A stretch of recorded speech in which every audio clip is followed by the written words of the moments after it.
Mischief. Mischief.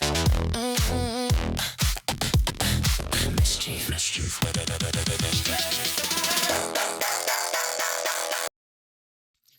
All right, so we have gathered together all of the people that have been part of the podcast this season and had conversations around different feasts in the Bible and different ways that we eat. And we've eaten in our car at the drive-thru. We've eaten a little picnic outside. Mm-hmm. We've eaten at a restaurant, and we've made something in the kitchen that we then gave to other people. And today we are having a meal together at Betty Crane's home. Thank you, Betty, for hosting. And we did this potluck style, which is kind of a staple in the American church. And we wanted to discuss today the Festival of Weeks. I wanted just to talk a little bit about how this is very different from those meals that are outlined in the Bible. And when we read those, can we make a comparison? And most of the time that you have a potluck meal, you're celebrating something. Mm-hmm. I mean, it could be the harvest. I know that I used to go to a corn boil where you would boil the corn right out of the field. And it was a party to celebrate the corn harvest. Mm-hmm. And it was always terrific. And my family in the mountains used to slaughter a pig, a hog at Thanksgiving, and there was always a party because you could have every piece of the hog, some of it, all of it, and it was fresh. When I think of a potluck, and this kind of segues into the next question, but I think of church homecomings in the fall, and we're inviting people to come back and travel back, and everyone brings their favorite, and there's always things that we're looking forward to that we only get that one time a year. So-and-so's deviled eggs, or, a certain kind of chocolate bread pudding, or some sort of yummy something. Well, and I feel like when we have a communal meal like that people want to bring their best, kind of like their first fruits, that I make this really well, so I want to share my best with you. And that's a celebration of memories also. Yes. It is. What do you think about potlucks makes community happen in a way that eating at a drive-through or a picnic or something? I mean, those all have a different aspect of community, but what about the potluck is different? Well, you're vulnerable because I hope they'll like what I brought. Well, you're also bringing, you're not just bringing yourself, but you're bringing a piece of yourself too. And it's not, just about bringing food over. You're putting in equal effort to make the meal successful instead of just relying on one family, one person. You're kind of communally making it happen. And I think that creates a different energy. Requires vulnerability. Yeah, it does. Like you said, yeah, it definitely does. I think other than vulnerability also, I think it requires humility, as well, because, you're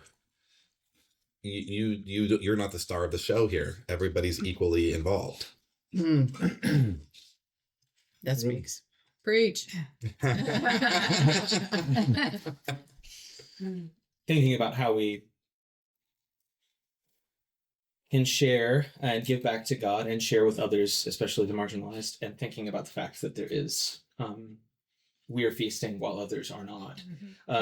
Thinking about what can be done about that is also an important thing for do, which obviously extends well beyond the time we spend around the table eating food. I hear the different feasts and how it's a way to give back to God. And I'm reminded in the Hindu tradition, they will take food and put it at the shrine of the god at regular intervals. It's almost like reverse communion. It's taking something and putting it in front of the god. But then once it has been given to the god, later on, that food is then distributed to the poor. Oh, And it's a way that is very similar to some of these festivals where there is a lot of feasting, but then being mindful of famine, the leftovers are distributed afterwards. is that not what we do in our offering on Sunday morning? Mhm. We bring so that others can be fed. Right. And it might be actual food and it might be different kinds of being fed. Mhm. And I think back to the pandemic when the city came together in one kitchen and provided Yeah. tens of thousands of meals What an experience that was. throughout. Yeah, you're right. My wife and I were going nuts when COVID happened. We were living over on Walford Street, and Mhm. we just felt completely. We were going nuts. I mean, we You were in jail. we were both. Yeah, we couldn't work. We couldn't do Couldn't get in anything. there. Couldn't see anybody. And you're reading all these numbers on the news, and you're scared for your life, and you're really scared for your family's life and your friend's life, and there's this urge to do something, and that was exactly the vehicle that we were able to find was over at the Presbyterian Church. The feeding program there was really, really great, and that was a really diverse set of people coming together with very different worldviews. Exactly. And just But doing all what was of right. their own food, Mm-hmm. Yeah. feeding people. And it was a lot of people. Wow. What is this? It's peach jam from Oh my God. Nurture. Yeah, that Nurture. I didn't know about that. Nobody told me about that. Liqueurs And Blue Ridge. up in Blue Ridge. I love that place. Mercier. Mercier. I say Mercier, but then they say that I'm saying it wrong. And then I'm just like, there's a town in Oklahoma called Prague, but it's spelled like Prague, and they yell at me if I say Prague, and I'm like, you're saying it wrong. And they're like, no, that's just how we say it. And I'm like, LaGrange. hi. Or not LaGrange. Lafayette. Lafayette. Yes. Yeah. Lafayette. Yeah. Look, there's a town in Utah. They call it. It's spelled like hurricane, but they call it Hurricane. No. That's terrible. Yeah. That's Or, you know, really bad. Amarillo, Texas. Amarillo, Texas. It's Amarillo, but no, they always tell you not here. It's not. Not here. Yeah. Okay. Ponce de Leon. Oh yeah, we're gonna be starting on that. Has anybody here ever really been hungry to the point of what it must feel like to summer? Yes. Have you? Just Yes. Really? I mean, I did it to myself though. you did? Me too. Yes, I have anorexia. So I mean that's a lifelong thing. I'm always gonna have it. But I'm not actively anorexic right now. Okay. I haven't been since 2021. That was my last relapse. But I starved myself to the point, I'm 6'2", and I was 159 Oh, that's Wow. damn. Is that at the end of 2021. But thankfully, I went to recovery, and now I'm this big, strong man again. Okay. Well, that's a wonderful story. That's a good ending. I know, but then you think what it must be like I do. to I thought, be really hungry and then be starving. It's Mhm. Yeah. Every time I go to clean out the fridge or scrape some food into the garbage, and I think, why do we have so much extra, and yet others don't? Yeah. Wow, it doesn't seem to change. I think that we don't learn how to weigh things. We don't say, if I do this, then this. And we just, I want it. I can have it. I got it. Without saying, Do I really need it? do I really need it? Or Well, how much harder what to- is the cost? how much harder to think about those things when your whole culture is organized around Right, that. Yeah. right. And ours really is. Mm-hmm. And it has been for some time, and I'm glad that we're reflecting on it. And Last Supper is something we celebrate continually. right. Also, most of the time on Sunday. Well, and I don't know how many times I've said, what are we having for dinner at Wednesday night supper? I don't care because Yeah, I didn't have to make it. I I'm didn't still have to gonna go. plan it. Mhm. And it's like, I just know It's a it's gonna be holiday. food and there'll be people there to talk to. And Right. pretty much no matter what the answer is, I go, yay! Yeah. Yes. Yay! Exactly. This is great. Soup, yay! Becky's made it, yay! Tomato soup was so good. Mhm. It was so good.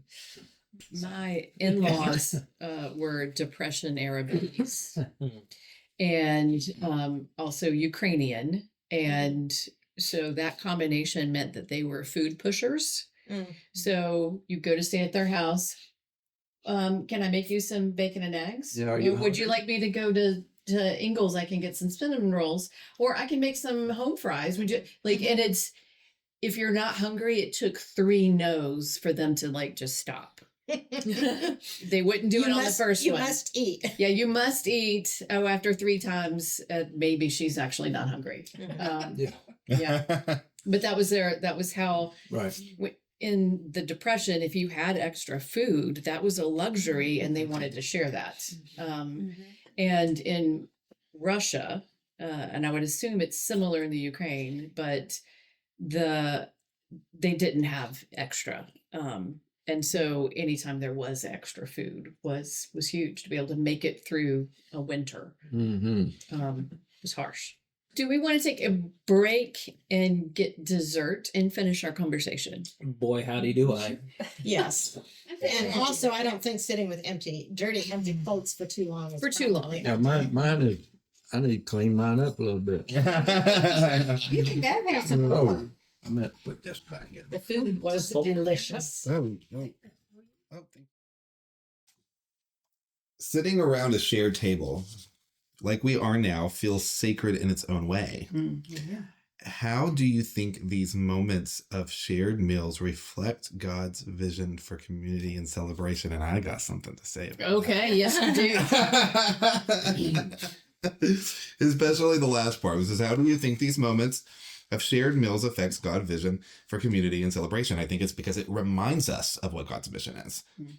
And that's the problem with so many people that do not follow God's mission, that claim that they do, is that they don't give themselves the opportunity to be reminded of what God's mission is, and so it gets lost. And then when it gets lost, you can start making up your own rules and start saying, well, God wants me to treat people this way and that way. And You then could put the idols in the temple. exactly. Yeah. And so it's important to do things like this because it's important to do those little things that remind us of who we are as Christians. And sometimes that could be difficult because sometimes it starts to feel like, the Christians who are following God's missions are becoming the minority. And that could be a difficult situation too. Or sometimes you even feel like maybe the still small voice I was hearing actually isn't God at all. And Right. I should just stop listening, Stop listening. which is kind of what has happened to a lot of people in our generation, I think. Yeah. I think there's lots of us who feel, and not just in our generation, who have felt lost because there feels like a disconnect between the text and the person we've encountered in the text and in our own life and the way that people who loudly declare themselves Christians live. Well, yeah, I think that, sometimes it feels like the broader Christian umbrella term that, is kind of fragmented in a way to where I feel like sometimes we're not even worshiping the same God anymore. Like sometimes it's split. And there's, the Christian God is now there's 2 different versions of the story. And it's like, it kind of really just boils down to, are you worshiping the God of love or the God of hate? And which one do you choose? And I think it's important for us to remind each other of that, hold each other accountable to that, hold ourselves accountable to that. Because, as I said last season, we're, rebels of love in a world of hate, and it's very easy to get infected. So just be the antidote. We are, by our culture and by the things that our culture is organized around, namely selfishness, alienated from nature and from community, and that is wrong. That is sin in my sincerest worldview. And the remedy for that is to move in the opposite direction, to return, to put it in like biblical terms, return to God. Repent, which means turn around and start walking in a different direction. Not, just you snap your fingers and everything's great now. There's Well, and I think the season of Lent, we start with Ash Wednesday. We're Mm-hmm. literally putting dirt on our heads Mhm. and remembering that that's where we came from and that's where we're going to go back to. I just noticed that too. We're doing that. It's my fault. I fixed the table. People are Here we like, go. earthquake. I'm talking with my hands on the table. It's okay. You're the one talking, so you're not even on that camera. But I may just cut it in so they. You should do it. The whole world shook with the weight of what she said. So clever. Okay, this one is for you, Scott, as a restaurant owner. As someone who provides meals for others, what lessons about hospitality and community can the church learn from the restaurant world? And then there's a second part. And then how do you see your work as a reflection of God's call to care for others? Well, first of all, I'd say is that we're not really a reflection. We're a conduit Yeah. to connect God's will and God's needs and folks' needs.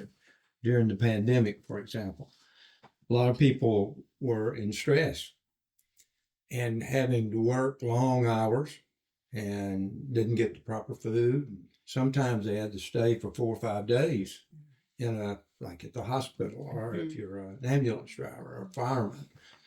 Everything got turned upside down. But I can't tell you how many people would come in and say, I'm hurting for these people. Here's $1,000. Wow. Feed all you can at the fire department. And the next day, someone else would walk in. And that happened, I can't tell you how many times, where we were the conduit to connect caring people to needy people that really appreciated that. And I actually feel that way every time someone comes in to place an order just for a sandwich. And I really feel that way when they walk in and say, I don't have any money and I'm hungry. And we never ask questions. We have a set meal, we give it to them, and never charge. Did you go on any of those visits when you fed the fire station? Like, were you there in person? Yeah, I You went? delivered them to And the how- hospital, to the fire stations. To How the was that police received? department. You've got to be kidding. Yeah. That sort of thing. People, I mean, it really touched a lot of people. I remember during that time, someone came and said, I can't do a lot, but I want to do something. And we went to the Publix grocery store around the corner and just put together goodie bags for all of the workers there. And the manager was in tears because she said, nobody's thought about us. Yeah. And we have been treated horribly because everyone's just so anxious. I mean, it's not purposeful. Right. It's just Exactly. everyone's anxious. And just to see that reaction was very powerful. Yeah. But it's changed the way going through the pandemic has changed the way that I feel about anybody coming in for a meal. You know, that's what we do. And we're that conduit between gathering all the supplies and everything it takes to make this meal, and someone walks in and says, I need this to get, and most of the time, you know, we're a blue collar kind of place. They're working and they're in there and they need to eat and move on to the next thing, get it fast and make sure it's nourishing. So that's made me feel better about what we do each and every day. Does that happen often? I mean, now in present day, it's the people come in often that need. Oh, I mean, maybe once a day, maybe. You know, sometimes you can go a little while between, but I just never. But we have never. When we first opened, we gave a little chit that we would at the Presbyterian Church, maybe 2 or 3 other churches, and it was a certain color. And someone walked into the church and said, I'm hungry, I need a meal. Take this, there's an address right here. We'll take you there, or we can tell you how to get there. And they walk in with that, and then we would feed them. That's good. That's beautiful. That's But good. but now I mean, if you just walk in, If I and, came in and said I'm yeah, hungry, you don't have to. You don't have to be referred. yeah, I have my referral. Right. So Right. basically, your call is to feed people, Exactly. and most of the time they pay for it. Exactly. And it's good. And if we do our job Mhm. right, That's we can smart. we can pay the bills. Yeah. And Yeah. we can pay our people, and Well, and you have that reputation in this town. Mm-hmm. Mm-hmm. For a reason. well, I hope so. We do. Mhm. Thank you guys for doing this and taking your time on a Sunday. I know on a holiday weekend, probably not the top of your list to do, but I hope that you've been blessed by it and the conversations that we've had. Thank you. Very. Very much so. Great. Enjoyed the meal, enjoyed the conversation. Yeah. I'm stuffed. So good. Really? Do we have Believe it or time not. for I know. Mischief. Mischief. Mischief. Mischief. Mischief.